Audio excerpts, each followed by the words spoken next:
Пријатели, добар ден и добре дојдовте во уште едно издание и рубрика Прашање и одговори со Јосиф. Моето име, како и што најавив, е Јосиф Дамјанов. Денеска ќе одговараме на 5 прашања.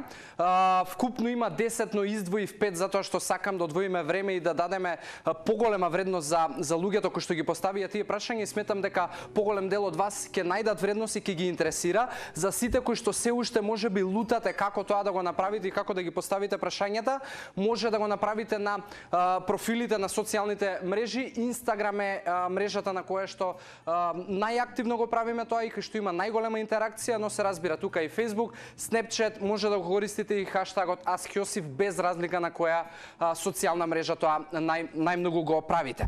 Како и да е, за да дадеме повеќе време на прашањата, ќе одиме веднаш со првото прашање кое што ни го постави Павличкова со точка А, кое што прашува дали јадењето доцна здебелува. Ана, често имам зборувано и знам дека ова е голем проблем и страф на луѓето.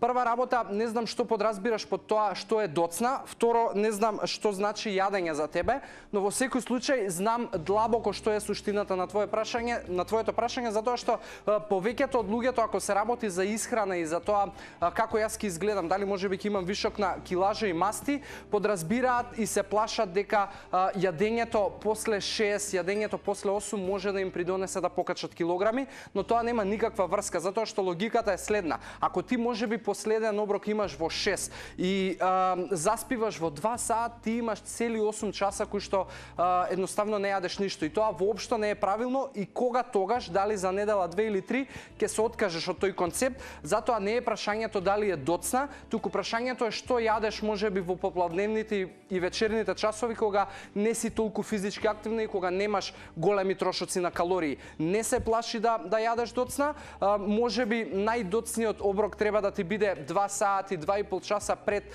да легнуваш, но гледај да нема во тој оброк ориз, компир, тестенини, овоќе, затоа што тие јаглехидрати и шекери, веројатноста дека ќе ги потрошиш е многу мала, и тука е практично стравот на повеќето од луѓето. Така да не се плаши од тоа дали е доцна и дали треба да јадеш, но внимавај што ќе јадеш.